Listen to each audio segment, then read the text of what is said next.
अस्सलाम वालेकुम वरहमतुल्लाहि वबरकातुहू। तो दोस्तों, आज का जो वीडियो का मेरा टॉपिक है वो बहुत ही ज़रूरी है, क्योंकि बहुत सारे लोगों को ये चीज़ नहीं मालूम होती। तो आज की मेरी वीडियो है कि क्या नापाकी की हालत में सेहरी करना सही है या नहीं। अक्सर लोग जुनबी हालत में यानी कि हम बिस्तरी के बाद की हालत में खुद को और अपने कपड़ों को और अपने बिस्तर को नापाक समझते हैं और खाने को हाथ नहीं लगाते। और इसी तरह ख्वातीन भी बच्चों को दूध पिलाना, खाने को हाथ लगाना गुनाह समझती हैं, बस यह सोचकर कि वह नापाक है। बिल्कुल उसी तरह माह रमज़ान में जनाबत की हालत में सेहरी करने को नाजायज़ समझते हैं और कहते हैं कि नापाकी की हालत में रोज़ा रखना गुनाह है। तो मोहतरम नाज़रीन, ये महीना रहमतों और बरकतों का महीना है, साथ ही यह महीना मग़फ़िरत का महीना है। माह रमज़ान में अक्सर ये सवाल पूछे जाते हैं कि क्या हम नापाकी की हालत में सेहरी कर सकते हैं या नापाकी की हालत में रोज़ा रखना जायज़ है या नहीं। तो मोहतरम नाज़रीन, आपको बता दूं कि जनाब की हालत में यानी अगर किसी को तलाम यानी नाइट फेल हो जाए या वे बीवी से हम बिस्तरी करें, तो हम बिस्तरी करने के बाद मर्द या औरत के लिए सिर्फ नमाज, तवाफ और मस्जिद में ठहरना हराम है और इसके अलावा बाकी तमाम काम करने जायज़ हैं। मर्द और ख्वातीन पर किसी भी ऐसी पाबंदी का जिक्र नहीं है, बल्कि गुस्ल करने से पहले भी जनाब की हालत में ही तमाम लोग सभी कामकाज कर सकते हैं, खाना तैयार कर सकते हैं या फिर घर के दूसरे कामकाज निपटाने भी जायज़ हैं। इसी तरह माँ बच्चों को दूध पिला सकती है, उनकी देखभाल भी कर सकती है। इसकी कई दलीलें मौजूद हैं। हज़रत हुज़ैफ़ा रज़ी अल्लाह ताला अन्हु कहते हैं कि रसूल अल्लाह सल्लल्लाहु अलैहि वसल्लम जब अपने असब में से किसी आदमी से मिलते तो उसके जिस्म पर हाथ फेरते और उसके लिए दुआ करते। एक दिन सुबह के वक्त आप सल्लल्लाहु अलैहि वसल्लम को देखकर मैं निगाह बचा के कतरा कर निकल गया। फिर आपके पास उस वक्त आया जब दिन चढ़ा, तो आप सल्लल्लाहु अलैहि वसल्लम ने फरमाया, मैंने तुम्हें देखा तो तुम मुझसे कतरा कर चले गए।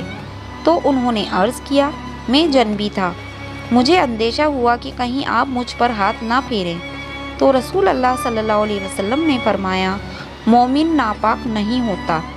सुनन निसा 268। इस हदीस पाक से साबित हुआ कि जनाब, हेज और बोलो बराज यानी पेशाब पखाना से इंसान नमाज वगैरह के काबिल नहीं रहता। ये मानवी गंदगी है। ज़ाहिर में तो मुसलमान पाक रहता है। बताई गई हालत में जुन भी शख्स से मिलना जुलना, उनके साथ खाना पीना, उसका हर किस्म के कामकाज करना जायज़ है, उससे कोई फ़र्क नहीं पड़ता। यहाँ तक कि उसका जूठा खाया पिया भी जा सकता है। अगर वे किसी चीज़ में हाथ डाल दे, मसलन पानी वगैरह में, और हाथ को ज़ाहिरी गंदगी भी ना लगी हो, तो वह चीज़ भी पाक रहेगी। अब आते हैं अपने मौजू की तरफ कि क्या नापाकी की हालत में सेहरी कर सकते हैं या नहीं। तो जवाब इसका यह है कि जिस तरह नापाकी की हालत में खाना पकाना, एक दूसरे से हाथ मिलाना जायज़ है, उसी तरह नापाकी की हालत में सेहरी करना भी जायज़ है। ये रिवायत सुन तिरमिज़ी में भी मौजूद है कि उम्मुल मोमिन हज़रत आयशा और उम्मे सलमा रज़ी अल्लाह ताला अन्हा से रिवायत है कि नबी अकरम सल्लल्लाहु अलैहि वसल्लम ने अपनी बीवियों से सोहबत की वजह से जनाब की हालत में होते हुए फिर आप गुस्ल फरमाते और रोज़ा रखते थे। हज़रत अबू बकर बिन अब्दुल रहमान रज़ी अल्लाह ताला अन्हा से रिवायत है, मैं और मेरे वालिद हज़रत आयशा रज़ी अल्लाह ताला अन्हा के पास हाजिर हुए, तो हज़रत आयशा रज़ी अल्लाह ताला अन्हा ने बयान फरमाया कि मैं गवाही देती हूँ कि रसूल अल्लाह सल्लल्लाहु अलैहि वसल्लम तलाम की वजह से नहीं बल्कि हम बिस्तरी की वजह से जनाब की हालत में सुबह करते और गुस्ल किए बगैर रोज़ा रखते। आगे रावी बयान करती हैं कि फिर हम दोनों हज़रत उम्मे सलमा रज़ी अल्लाह ताला अन्हु के पास आए और उन्होंने भी यही बात कही।